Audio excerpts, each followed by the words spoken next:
entering Golden Gate Bridge. And so can somebody pitch to continue, or do I need to? Oh, to the next slide? Yeah, no, I can do it, but I can see the continues. Can you see the whole slide without any Yes. talking? Yes. Okay, so I'll just continue. Okay. And hang on, I think. what happened was I hit record and it let you know that your presentation is being recorded. And that's maybe why it's asking to continue. Okay, now I can continue now. So let me, okay. So let me see. Yeah.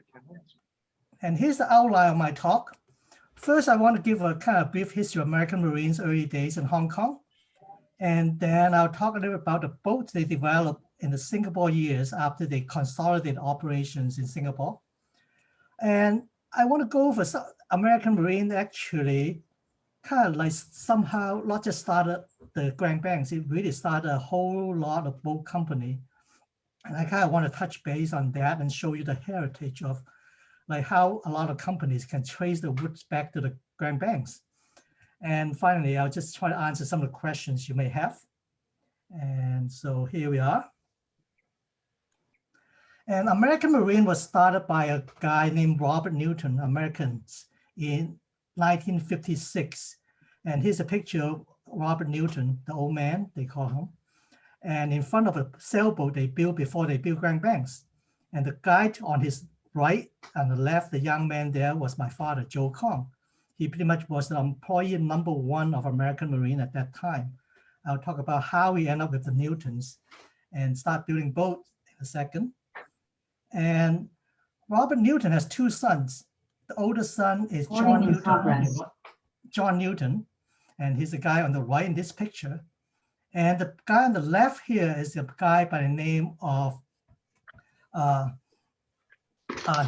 he is a kind of what they call the super salesman at that time. His name is Chuck Hovey, and if you find Chuck Hovey, he's a boat seller, still owns a boat dealership in Long Beach with his son Brian at this time. So Chuck Hovey has a reputation of a super salesman. His nickname was Once a Week Chuck. A legend had it that he could sell a new Grand Banks once a week. And he once sold 100 boats in a year. So that is a very good salesman. And I'll tell you more stories about Chuck later on in the talk. Now, John Newton was older son. Whit Newton here was the younger son of Robert Newton. So after Robert Newton retired and John had moved back to the United States to run American Marine's US operation, Whit Newton became my father's boss in Hong Kong. And here's a picture of Whit and my father in the boat yacht after the typhoon that pretty much kind of almost destroyed the boat yacht. And Whit and my father became kind of like lifelong friends, and my wife Jo and I kept in touch with them for after we moved to California. So Whit and Marcia was at my parents' wedding, and many years later, decades later, when my wife Joanne got married, and Whit and Marcia was actually at our wedding. So that was just how special they were to us. And here's a picture of my father on a Bridie soft drink delivery truck. So let me give you a little bit of background. Before the Newton started American Marine, Robert Newton actually owned a Bridie soft drink bottling company in Hong Kong. So that's why my father was in, they actually started building boats in the Bridie soft drink company parking lot. And that was when my father took this picture. I always loved this picture, not only because my father looked just so young and handsome and happy in this picture, but truth be told, I never understand the significance of this picture until like a couple of years ago, John Newton sent me a really nice email about how he had met my father. And this is the email he sent to me. And let me read a few passages of that for you guys. So this is from John Newton. And he said, I was the sales manager for the Bridie's plant. Because of my job to be out with the delivery truck sales, I was in just about every square foot on Hong Kong and Kowloon. There were hundreds of boat yachts in Hong Kong at that time. And in one of those boat yachts I visited 2 or 3 times, I met an apprentice who was responsive to my questions. It was Kong, that was my father. As an apprentice, he was fed twice a day and could sleep in the lot, but was not really paid. He told me that he was taking classes in the government marine school. I bought the plans for a plywood single engine 23-foot cruiser from Glen Marine. I have a picture of it. The boat is named Debbie. When they finish, my dad, that would be Robert Newton, was against it, but after much convincing, he agreed to let me a back corner of the parking lot. So I hired Kong, and the rest of is history. So I guess my father just remember how he met John on that delivery truck and just took a picture of that. So so that was just kind of like interesting, because if my father never met John on that delivery truck, I probably would not be talking with you guys today. So, and the email continues, say, by the time we finished Debbie J, that was the first boat they built, I had leased the land in Junk Bay for the boat yacht. Okay, so here is the first boat, the Debbie J, that my father and the Newtons built. So you can consider that as the first boat American Marine built.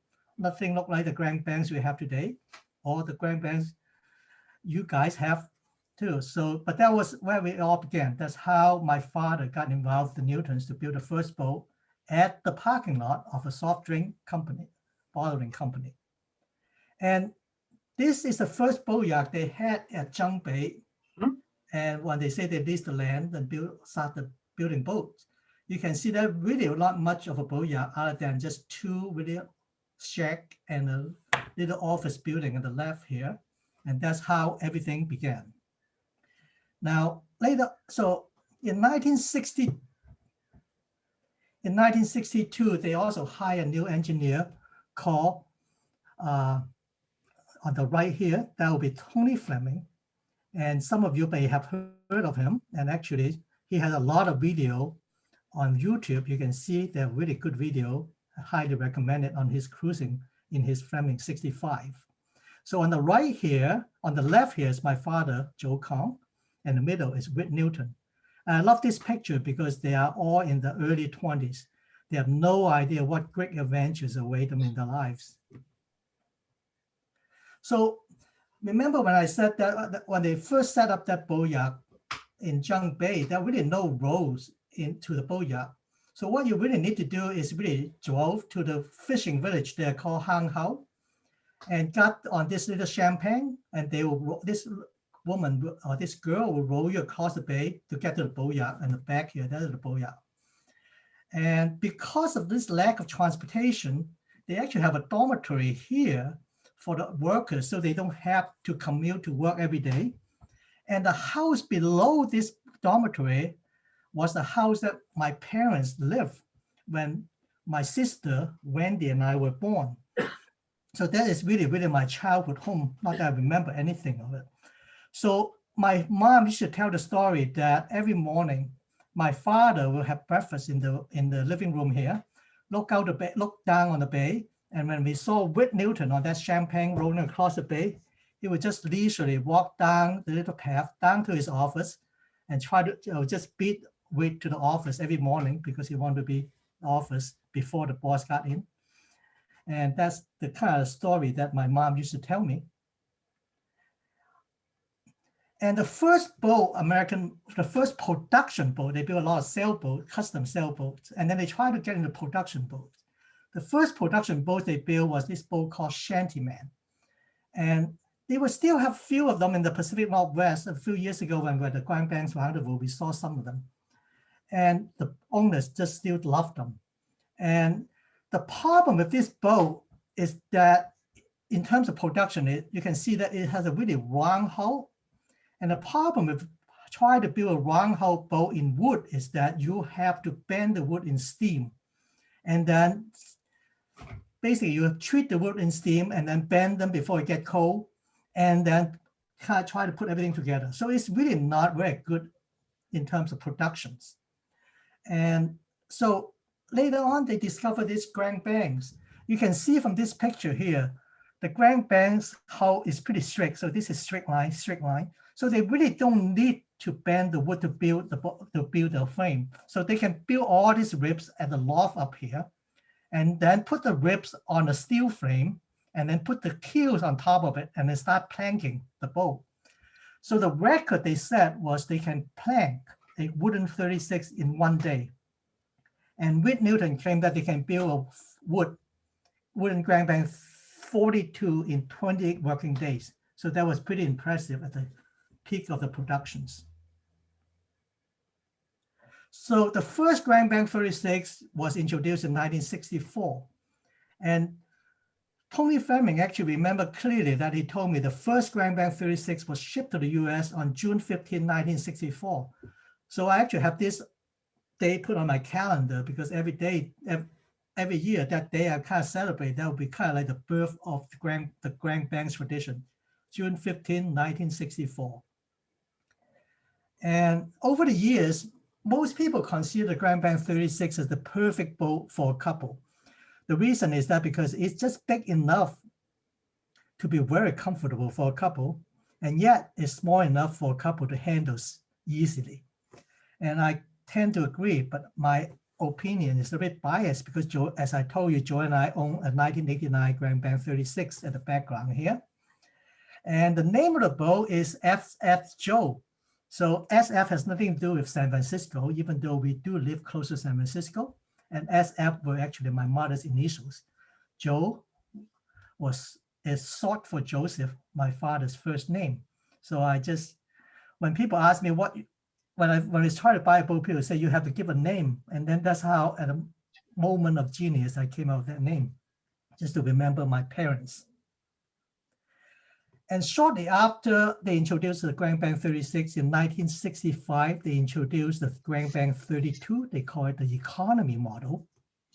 And I think most people consider that to be one of the best boats for what they call a day boat.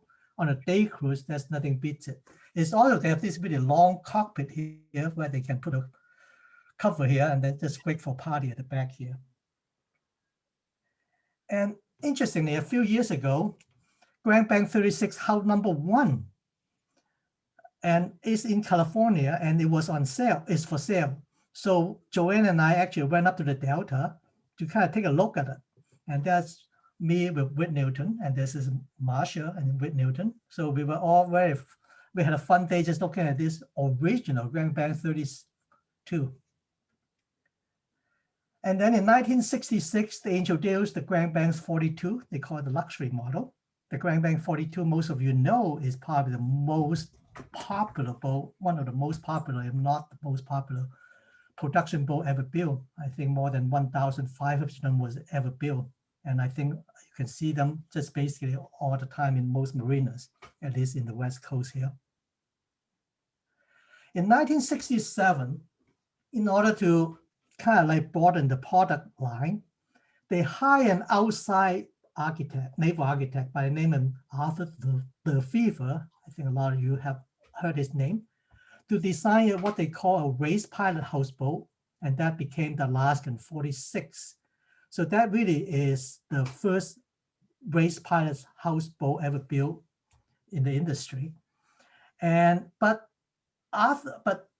American Marine really did not build that many like Alaskan 46. And the reason I don't want to get into is that shortly after that design, Mr. Lefevre and American Marine kind of had a fallout. So American Marine decided, instead of trying to pay him commissions for every boat, they hired in-house naval architect by the name of Bob Doris and designed an entire line of Alaskan boats. And the first Alaskan they built was Alaskan 49. And in my view, it's really a really beautiful boat. And Bob Doris is really an artist, and the boat he designed is just really beautiful and practical.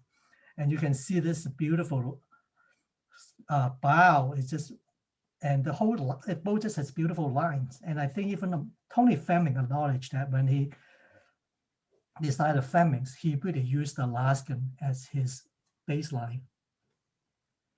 And then Alaskan 49 was the first Alaskan they designed. And then there's this what we call the super yacht of his day, the Alaskan 55, and that is a really beautiful and gorgeous boat. And a 55-foot boat in the 70s is really the biggest boat you can buy, pretty much. Nowadays, it's tiny, but back then is really a luxurious model. And then they also built a smaller Alaskan 53, which is really similar to Alaskan 55, except for some reason they decided to put a fire bridge on top of the pilot house. And I always think that putting a pilot house on top of putting a fire bridge on the top of the pilot house of Alaskan kind of make the boat look a little bit funny. And I think Tony Fleming agree, and then I'll talk more about that in a later slide. Now, American Marine was doing well around in the 69 timeframe, and they were building a lot of Grand Banks and Alaskan, and they pretty much ran out of room in the Junk Bay Boat Yacht. So in 1969, they opened a new, much bigger facilities in Singapore. And the first boat they started building there was the Grand Banks 32. Actually, Grand Banks 32, hull number 138 was the first Grand Banks being built in the Singapore boat yacht. In the 1970s, they also moved the production of 36 wooden boat the wooden Grand Banks 36 to Singapore. They never moved the wooden production of the 42 to Singapore, which I'll cover this, which I'll talk more about later. Now, in order to get into the faster and more sleek-looking boat in the early 70s, American Marine decided to build a fiberglass boat called the Laguna 33 and Laguna 38, and it was introduced in 1971. And that was the first fiberglass boat built by American Marine. And for that effort, they hired an engineer called Howard Abbey. He's a fiberglass expert to help them building this fiberglass boat. Now, once they got the expertise in building fiberglass boat in the Laguna boat, they finally transitioned the fiberglass boat, the Grand Banks 32, 36, and 42 to fiberglass in 1973. So after 1973, all the Grand Banks are built in fiberglass. And that was the time when Grand Banks 42's production moved to Singapore.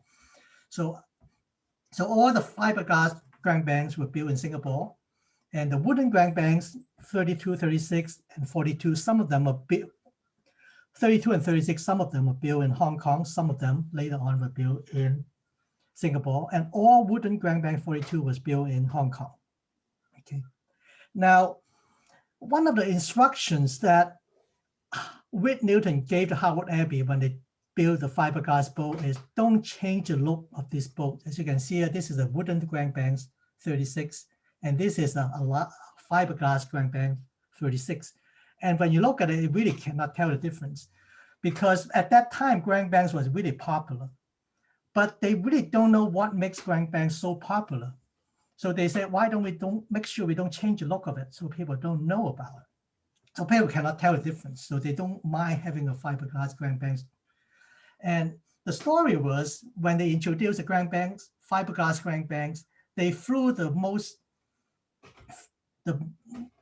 best dealer they have at that time, Chuck Hovey, all the way from California out to Singapore to give him a sea trial of the first Grand Banks fiberglass Grand Banks 36.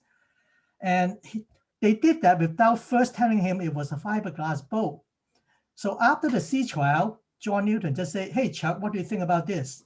And Chuck said, it's a Grand Banks, isn't it? And he probably thinking, you flew me all the way around the world just to look at this. And then John Newton simply dropped the punchline and said, Chuck, it's a fiberglass boat. And that was when they found out and they couldn't believe it. And then they knew at that time that, okay, if the best salesman of Grand Banks could not tell the difference, we got to make. So as a matter of, so if you look carefully, you can really tell the difference between a fiberglass Grand Banks and a wooden Grand Banks. First of all, this joint between the rub rail and the hull here is wrong instead of 90 degrees. And the reason is anybody who has worked on plastic is really, you cannot easily build a mold that is 90 degrees because that is just really hard for manufacturing. The second thing that you can tell from early fiberglass Grand Banks, from wooden Grand Banks, is the fiberglass Grand Bank has this teak strip of teak, extra strip of teak below the teak rock well. So why do we have this extra strip of teak? And that is where the how to deck joint is. So the extra teak strip of teak is where they used to carefully hide this joint for those early Grand Banks. So American Marine was doing really well in the 70s, but they really overextended. So in 1974, some of you may remember, there was an oil embargo and the US economy went into a tailspin, and American Marine was really not ready for that. So they went bankrupt in 1975. The Newtons were unfortunately forced out of the company. The Hong Kong Junk Bay Boat Yard closed down, and the operations were later consolidated in Singapore. And that is kind of the story. That was the end of the story of the Hong Kong Boat Yard. And then everything after that, they operate in Singapore. Now, because of the recession, they try to expand the market, try to get some revenue because you're not selling a lot of these luxury Grand Banks. So they try to expand the market into the commercial market. So they introduced two boats. One is called the Commercial Grand Banks 32. They call it the Husky. This is a picture here. And then they also introduced a Commercial Grand Banks 42. There are a few of them around, and I have from time to time on the Grand Banks owners page, you can see on a Facebook page, you can see somebody post a picture of that. What is that? And then you can tell them, oh, there's a Husky or a Commercial 42. And then in 1979, they also reintroduced the Grand Banks 42 Europa. So the Grand Banks, this Grand Banks 42 Europa is really similar to the wooden Grand Banks 42 Europa they built in Hong Kong. Now, none of these boats were really popular. This the original wooden 42 Europa or the early fiberglass 42 Europa, they were not very popular. That is because they only has a wee berth at the front master cabin. And the 42 Europa really did not get really popular until they introduced a new version with a walk-around bed, a master bed, walk-around island bed at the master suite. And I guess most couples kind of like to be able to sleep right next to each other. And that's probably what make that boat more popular. You think what took them so long to figure out that most people like to be next to the partner when they go to bed? Well, the reason is they really could not do that in the earlier model, the Grand Banks 42, because the boat was not wide enough to put a walk-around berth at the front. So remember what I told you when they first transitioned the boat from wood to fiberglass. With Newton's instructions to Howard Abbey, don't change the look of the boat. So the early 36, 42, and 32 basically has the same length, width, and displacement as the original wooden boat. But after 13 years using that mold in 1987, the molds or the tooling are getting old. So they decided to do some retooling. And while they're doing that, they decided to make the 36 hull 6 inches longer and 6 inches wider, and also make the side deck around 1 inch narrower. 1 inch narrower. So in order to do that, the interiors for the new Grand Bank 36 are actually 7 inch wider than the previous classic model. So 7 inches does not sound that big, but if you have been in all of us in boat know that the beam is really what is important. A 7 inch wider beam really make the boat feel much more comfortable. And then for the Europa version, that is when they can put a walk-around island queen at the master cabin. And that is what they did in the 42 Classic in 1989. They also make that a bit wider and a little bit 6 inches longer. And by doing that, when they do the Europa version of the 42 after 1989, they were able to put a walk-around bed at the master cabin, and that makes a major difference. And 42 Europa becomes as popular, a lot more popular than the 42 Classic. So American Marine pretty much stay with the 32, 36, and 42 without introducing any new boats until 1980, when they introduced the Grand Banks 49 Classic. Now, even that boat is really not a really new design, in that the 49 is really the same hull as the Grand Banks 48, the wooden 48 they built in the Hong Kong boatyard. So this kind of lack of new product development was really the reason that Tony Fleming decided to leave American Marine to start the Fleming Yachts, which is a story I'll talk more later. And in 1984, they finally introduced the Grand Banks. Is a very new design called the Grand Banks 46. And there are two models, the 46 Classic here. I think somebody in the audience has one of those. And then the 46 Europa. And I always consider the Grand Bank 46 Europa one of the best boat money can buy, because it's really, in a way, it is a bigger boat than a 47 Europa, because it's designed from a 46 foot from the ground up. And as I tell you later, 47 Europa is really a 44-foot boat extended to 47 foot later. And as a matter of fact, the 46 is really the most popular Grand Banks after the original 32, 36, and 42. I think they sell a lot of these boats later years. Now we talk about, I think a lot of you guys in your group have the East Bay. The East Bay was introduced in 1993. The first East Bay was the 38 Express without a fire bridge, and then they later extend the model line into the one with the fire bridge. And I think the biggest East Bay is more than 50 feet. So this is the first East Bay, 36 foot. And the 42 was the most popular boat. But all good things must came to an end. So in 2005, and they've replaced the 42 with the Grand Banks 44, which has a new, more efficient, they call it more efficient planning hull instead of the semi-displacement hull. And then they have two models, the 44 Classic and the 44 Europa. Now later on, they remarket that boat as the 47, Grand Banks 47. The reason is because the swim platform is built into the hull. So the waterline, because that is part of the hull, so they say this is a Grand Banks 47. And later on, they did extend the cockpit all the way out here, so to make it into a real 47-foot boat. So that's why the newer model, the later model of the 47 Europa has a bigger cockpit than the original 47 Europa. Now, after American Marine closed down the Hong Kong boatyard, they stopped building the wooden Alaskans. And that did not change until 2001, when they introduced the first Illusion 64. And I think that probably in 2001, Tony Flemings have been shipping Flemings for a few years now. Then they realized maybe that they do have a market for race pilot's house boats. So they start building the Illusions. And the first boat they built is Illusion 64.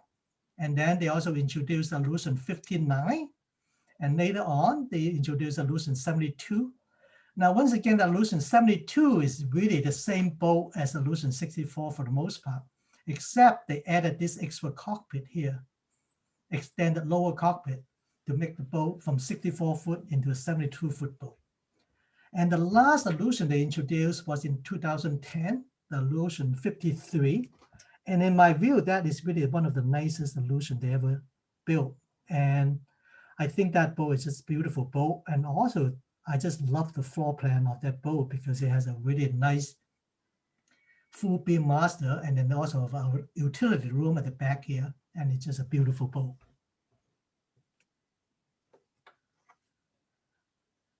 Now, even though American Marine did not build any race pilot houseboat until the 2000s.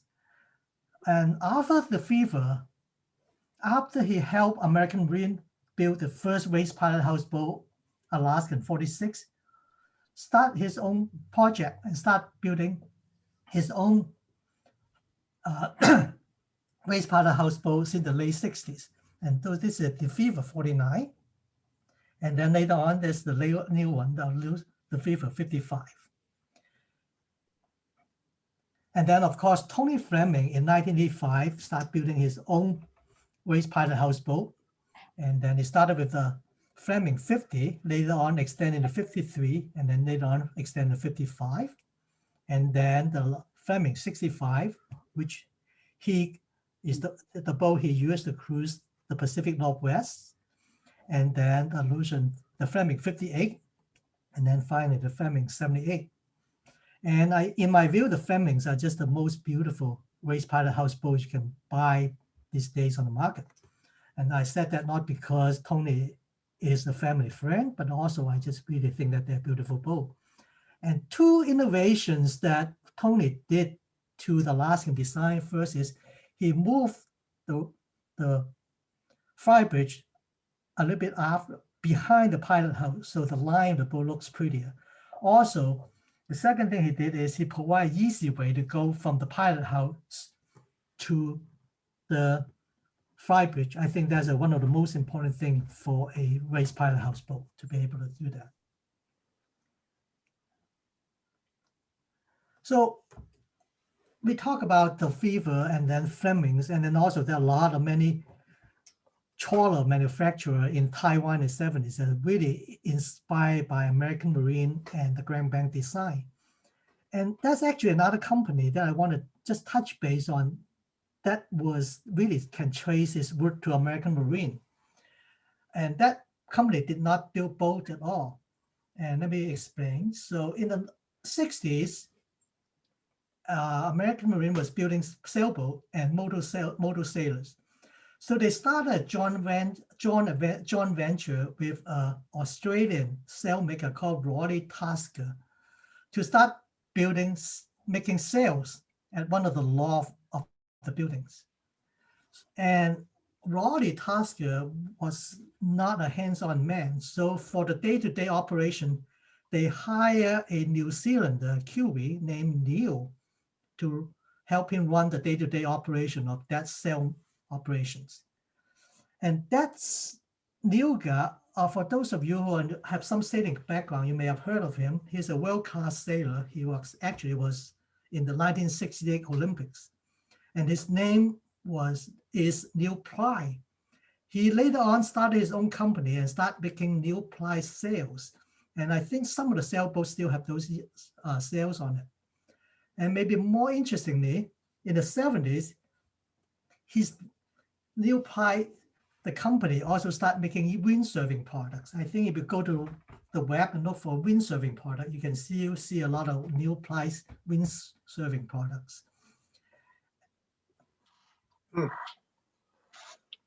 And as for my family, after American Marine closed down the Hong Kong Zhang Boat Yacht, my father, Joe Kong here, worked with his friend, Mr. Harvey Harvison. He was the Australian Grand Banks dealer at the time, and started a company called Kong and Harvison in 1975. One of the first boats they built was called the Island Gypsy 30, and then later 32. And that is a picture of Island Gypsy 32. A lot like the Grand Banks. Uh-oh, what's wrong now? Everything okay? I'm having trouble. I got it threaded, but then it's So won't budge. So the upper thread won't move. everything okay? Hello? Can you still hear me? Yeah, go ahead, Shing. You have to put a new, Could everyone please mute their microphone? Bob in. New thread.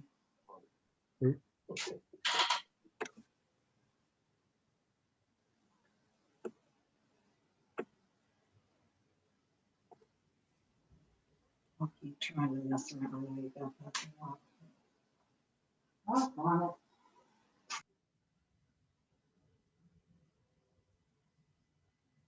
Hello? I can't hear you, Steve. You're mute. You're good to go.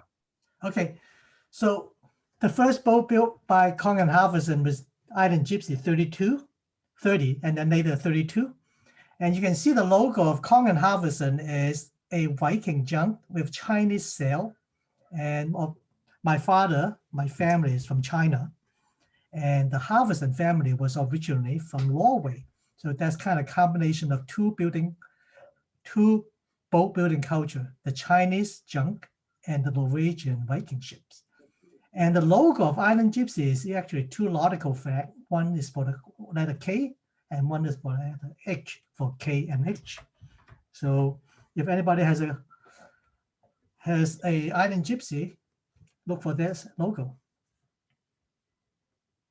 And the biggest boat built by Kong and Halverson is this super yacht. And actually, if you watch a movie, Indecent Proposal by Demi Moore and Woody Harrelson and Robert Redford, you'll see this boat before. And that was a boat built by Kong and Halverson, by my father. But the most interesting boat ever built, in my view, by Kong and Halverson, actually, not a second. So a later boat they also built a boat called a Solo 43 and 47. What is interesting about this boat is it became the inspiration for Howard Chang when he started his Celine yachts. So the Solo 46 and 47 inspired Howard Chang to start a Celine yacht. And you can see this is a picture of a Celine yacht.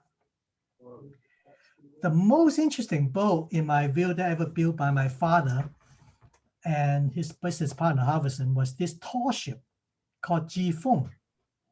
And is the 132-foot tall ship, all built in wood.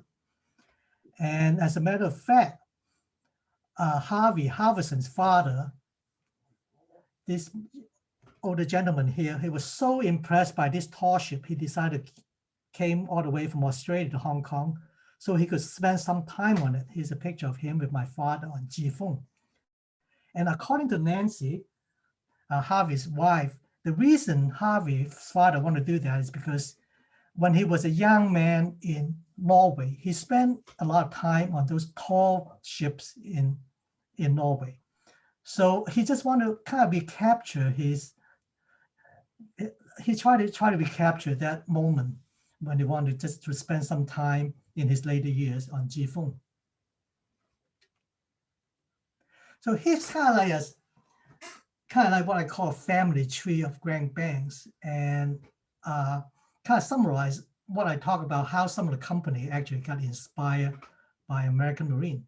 So in 1956, they started American Marine in Hong Kong, pretty much started in the parking lot of the Baidu soft drink company, as I mentioned.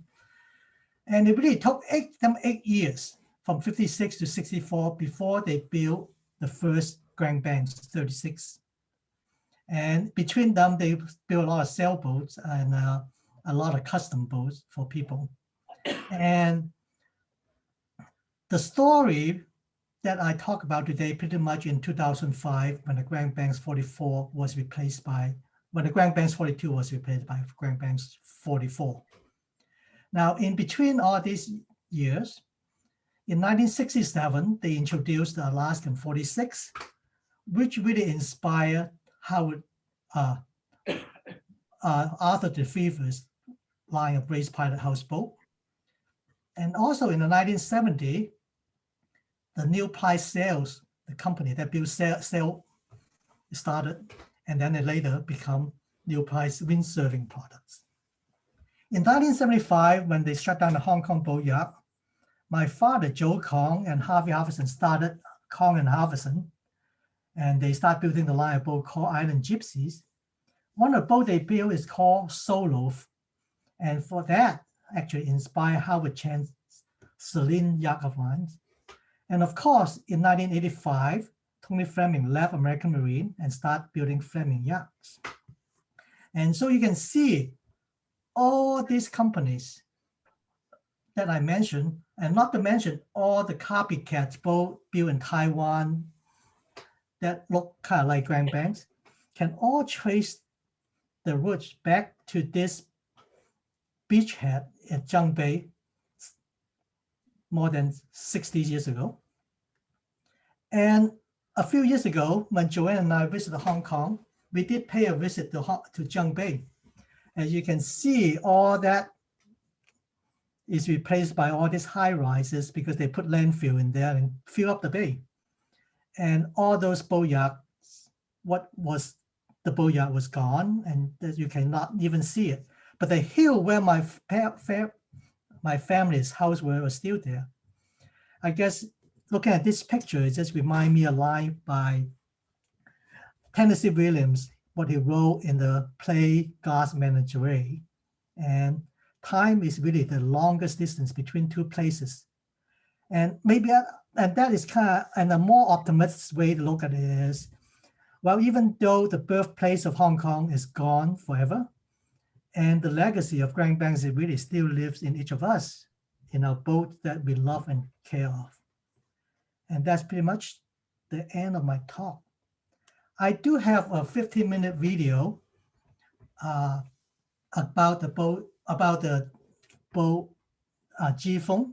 And in that video, actually, the boat was built in Kong and Harvinson boatyard in Zhang Bay, right next to the old American Marine boatyard. So you can see a few glimpses of that boatyard in that video. And then also you can see a few glimpses of my father and Y.P. Wong in some of the shots. Y.P. Wong was is pretty much a protege of my father. He later became the chief engineer of American Marine on Grand Banks in Singapore until his recent retirement. So a lot of your boats he probably is instrumental in building a lot of the boats that you guys have. Okay, so let me see if I can start the video. Okay, I gotta stop sharing for a second. Let me go to.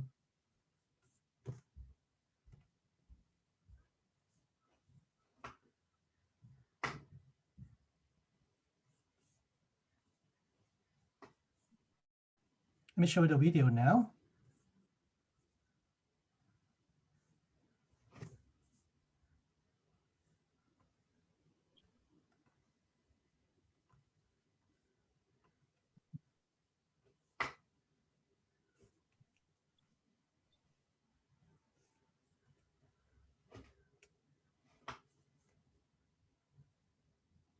All right, so I'm gonna start showing the video.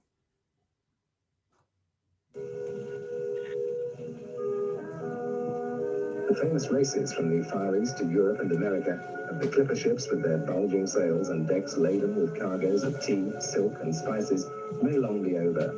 But in Hong Kong at least, the era of the classic tall ships has been revived with the building of the brigantine Jifeng for the China Coast Territory's Outward Bound Trust, thus returning one branch of this worldwide trust to its original sailing heritage.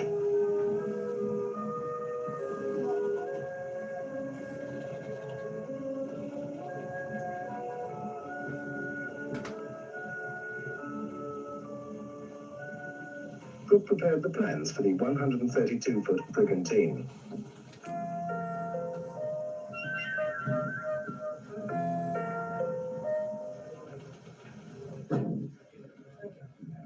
Furnaces melted the lead ingots for Jifeng's 38-ton keel, followed by hours of hot and dangerous work before the liquid lead could be poured into the keel mold at Kong and Halverson's yard in Hong Kong.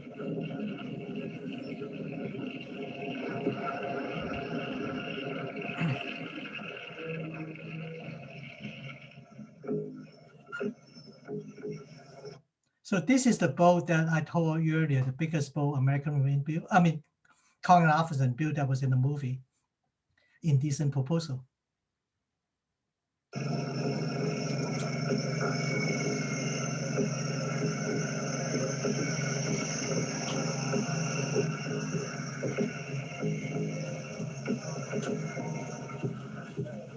Many differing opinions were considered before it was finally decided that the vessel should be constructed of timber, and Hong Kong shipbuilders are second to none in this art. The main timbers of the vessel were made of yackle from the Philippines, whilst the planking was of two skins, the inner being mahogany and the outer skin of teak.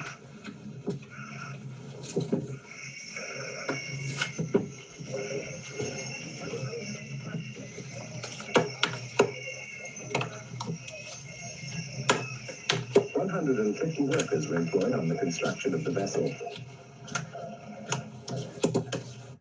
So this is the old American Marine junk boat yacht at the back here. Soon the frames of the G-Fung did indeed rise majestically over Junk Bay. Much crucial work had to be done at this stage. Attaching the frames to the keel was no easy task. Long galvanized bolts had to be carefully fitted and fixed into place.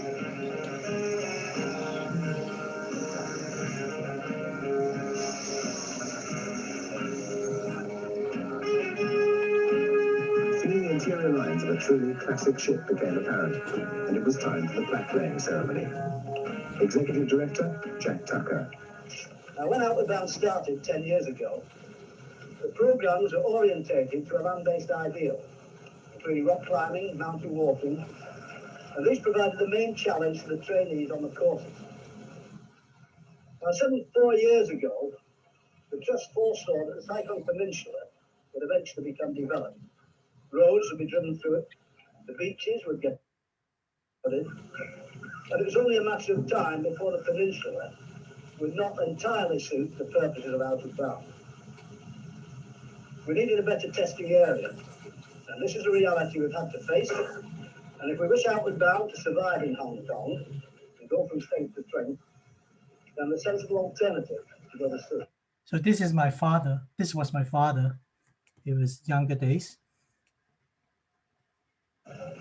Under this curtain is a plaque which eventually will be placed on the ship's main steering wheel for all to see. And I consider it a great honour and privilege to be allowed to ask Peter Williams to unveil this plaque.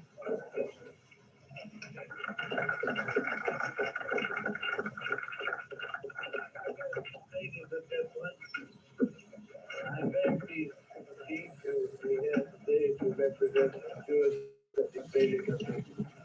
Remember, it's in fact to be installed with the third of the sail training ship G-Kong.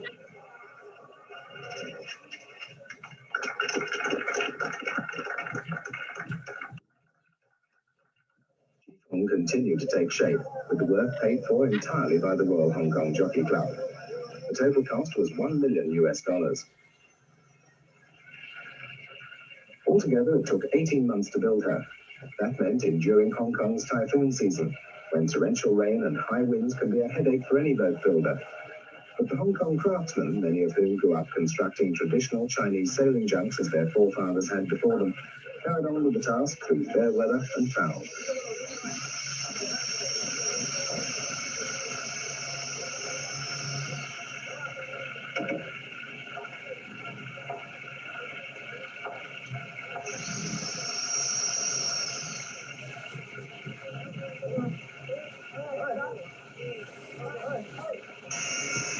Meanwhile, Yacht Spar of New Zealand completed the biggest job they'd ever undertaken and produced the 115-foot mainmast, the foremast and spars. Always under the critical eye of designer Brooke. Back in Hong Kong, the teak deck was laid and many other finishing touches were added. The deck itself was carefully caulked. It needed to be. It would have to endure many hours of scrubbing down by Outward Bound trainees. Below decks, the joinery was completed, and then sailmakers Cheung Lee took a hand.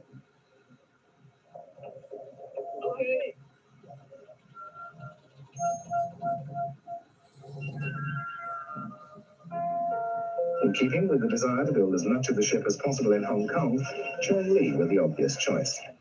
This old established loft had sail-suited such famous square riggers as Zagres and Christian Radic, and G-Fung presented no problem.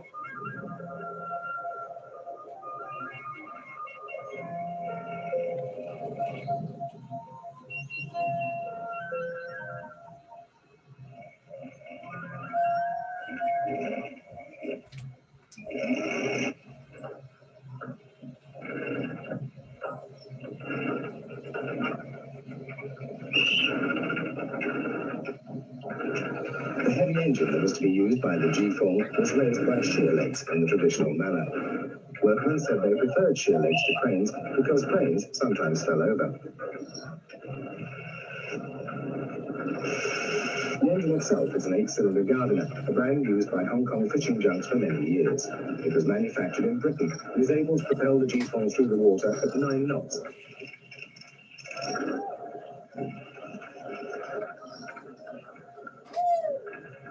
To supply the electricity requirements of ancillary equipment, 2 generators are used.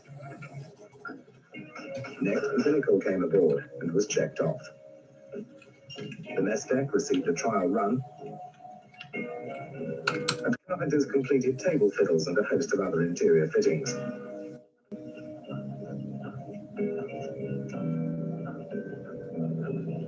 The ship accommodates 40 trainees, and air conditioners are installed to protect the wood more than to provide comfort for students. Finally, Lady Cater, wife of Hong Kong's Chief Secretary Sir Jack Cater, launched the G-Fong in the traditional manner with a bottle of champagne. Despite a strong crosswind, the 200-ton vessel rolled smoothly down the specially constructed slipway into her natural habitat.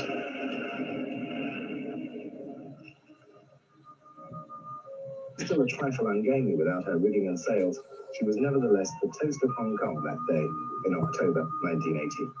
And the designer and boatyard officials were happy that she sat so well in the water.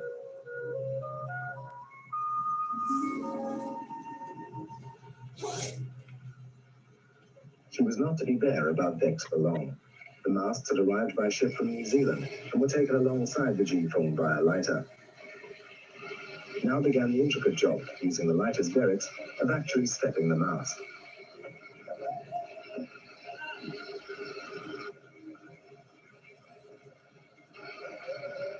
Work proceeded smoothly, but it took half a day to get both masts in place.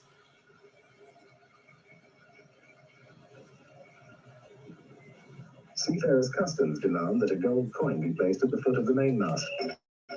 So this is Y.P. Wong. He later became the chief engineer of Grand Banks in Singapore. Duly done under the watchful eye of the future crew.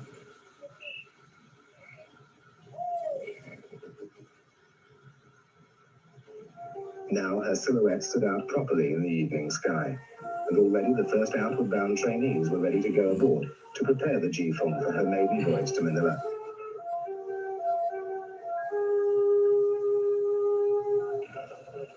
Okay, well, there are a lot of problems which have arisen over the last 24 hours.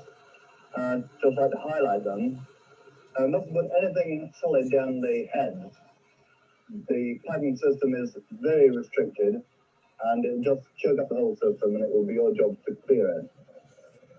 Most of all, don't be seasick in the heads, because there are only 10 on board, and with 50 of you wanting to use them, you can't tie them up. So come on deck and be seasick over the lee rail if you are going to be seasick at all. Just a reminder for those who don't know about the Outward Bound School, our motto is to serve, to strive, and not to yield.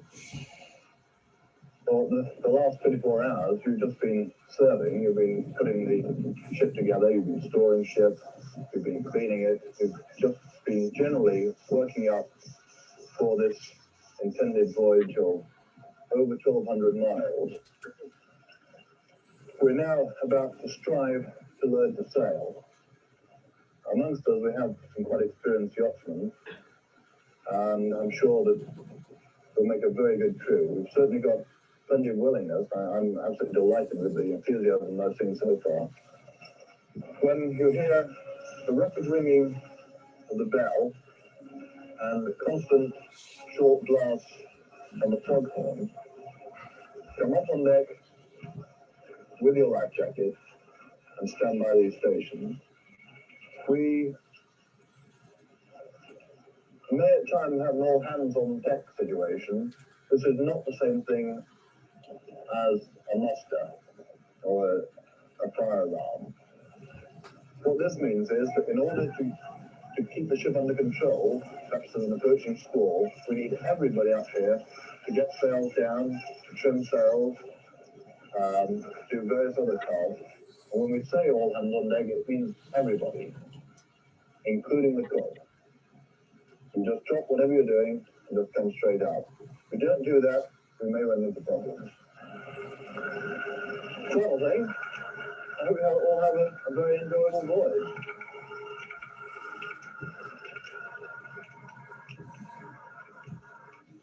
Hong Kong Radio, Hong Kong Radio, Hong Kong Radio. This is Zane Ship G4. Zane Ship G4. Mr. Romeo Foxtrot Charlie. Mr. Romeo Foxtrot Charlie. Calling on 6215.5, listening 6521.9. Here we go.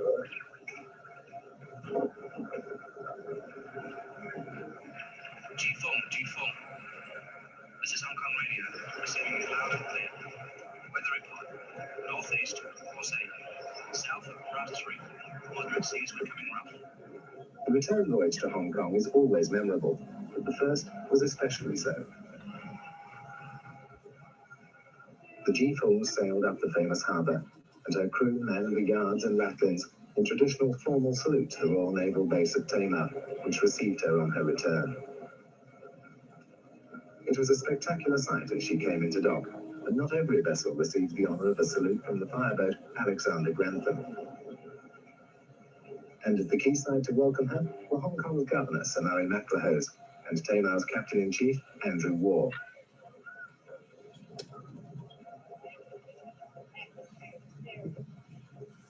Sir Murray, a keen sailor himself, was most interested to hear details of the voyage from the crew and Captain Gasson. But G4 was not built to be a dockside. Soon she was off once more, sails hoisted, leaning gently in the wind, cutting through the greenish waters of the South China Sea. A remarkable ship, a remarkable endeavour, and a remarkable enterprise for Hong Kong's outward bound trust, which with foresight has shown that character training, self-reliance, and the outward bound spirit can still be engendered in the classic manner of men before the mast on the great sailing ships.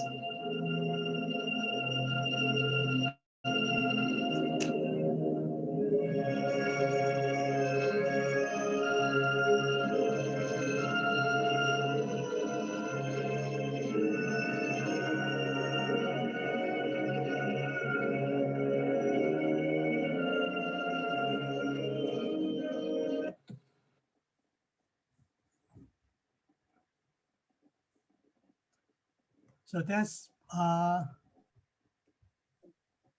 the end of my talk, and I am more than happy to stay around and just answer some questions that you guys may have.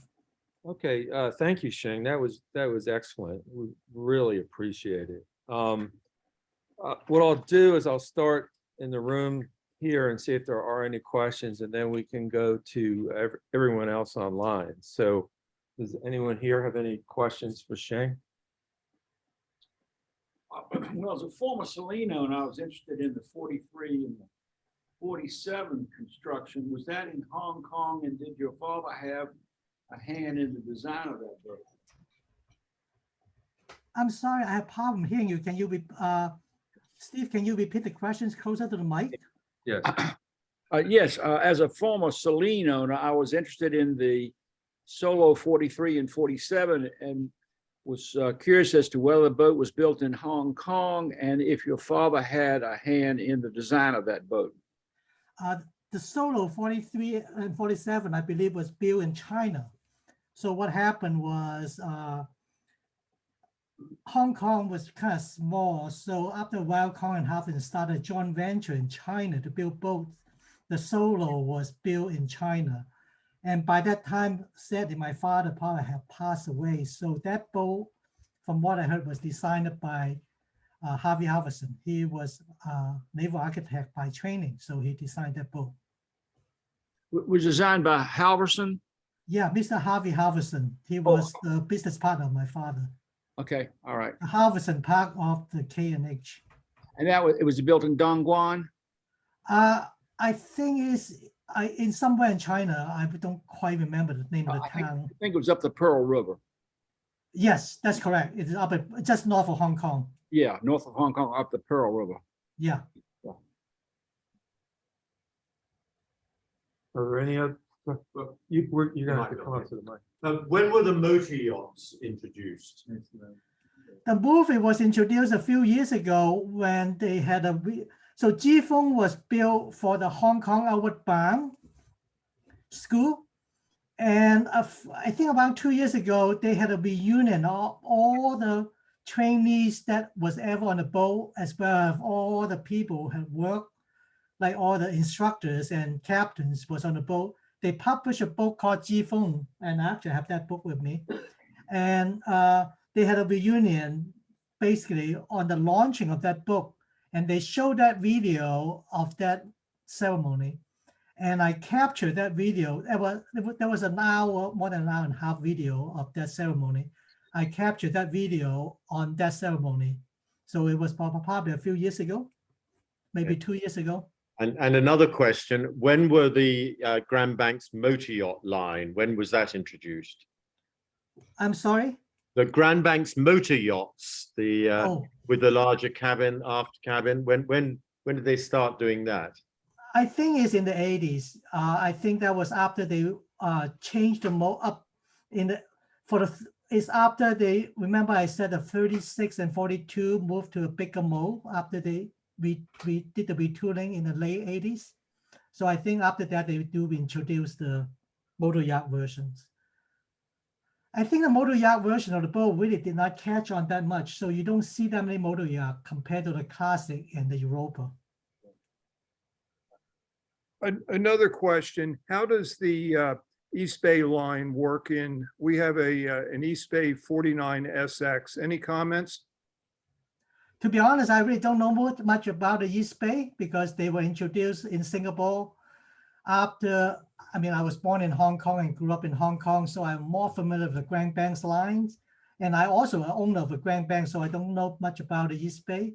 The only time I spent on East Bay was in 2008 when Joanne and I were at the Puget Sound Grand Banks Rendezvous, and they gave us a ride on the East Bay 45 from Roach Harbor back to Seattle, and that was quite a ride, quite a ride because it was going at probably 30 plus knots. And then they told me that they were burning at 50 gallons per hour, and I say, well, yeah, I will stay with my Grand Banks for now. I'm sure that the East Bay is a really beautiful boat, and it's just a much faster boat than a traditional Grand Banks. Yes, are you still involved in the boat building business or any other aspects of boats? The only connection of a boat is, as I told you, Joanne and I, as is shown in the picture, we own a Grand Banks 36 Classic 1989, and that's my connection. The only connection to the boat business is I pay the bill on my dock, pay the insurance, and every 2 years I haul out and pay the boat yacht. All out go. So just like everybody else. Yeah. Okay. Anyone else in the room? Okay. I guess online, if you have a question, just go ahead and mute yourself and ask your question. Hopefully we won't step on each other. Steve, this is Mary. I put a question in the chat. Can you see it? Shing, can you see? Let's see. No, I cannot see the chat. But, Okay. Okay, can you read it to me? my question has to do with the design of the Burgee flagpole. Do you know anything about the what inspired the design of it? The Burgee. No, I don't. Sorry, I don't know about that. Because we were on a Fleming at the Trawler Fest on Thursday, and we noticed the Fleming Burgee pole looks just like our Grand Banks Burgee pole. Oh, I guess Tony was instrumental in designing a lot of things in Grand Banks, so I guess he just copied that design. Thank you. I have a question. As the transition from the semi-displacement hull to the more performance tunnel hull, Get rid of it. in your opinion, been successful? Is that a better hull for the boat?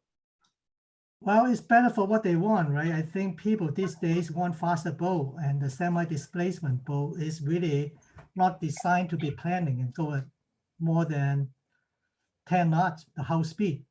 And obviously, they have all the new Grand Banks, the Grand Banks 60, and anything, the Europa 47, and all those boats are much more efficient at higher speed. But then again, Tony Fleming may disagree because all his boats are semi-displacement hull for long distance cruising. So it just depends on what kind of boat you like, I think. That's my view.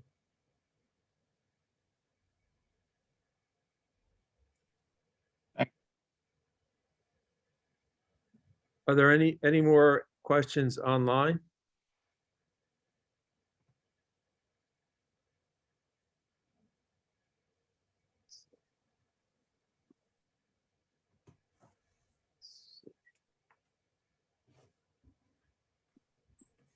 Okay, I guess. Okay, yeah. Well, once again, Shang, we really appreciate this. And it was very, very informative, and we again we appreciate your time. Oh, Hopefully you can join us in person the next time. yeah, would love to. Go Would ahead. love to. Yeah. So, Yeah. and I think Steve has my email address. If anybody wants to ask me any questions or stay in touch with us, you can ask Steve for my email address. I'm more than happy to talk to anybody. We love boats and we love Grand Banks. So, all right, you guys stay safe stay safe, stay dry. Okay. Okay. Thank you. Bye. Okay.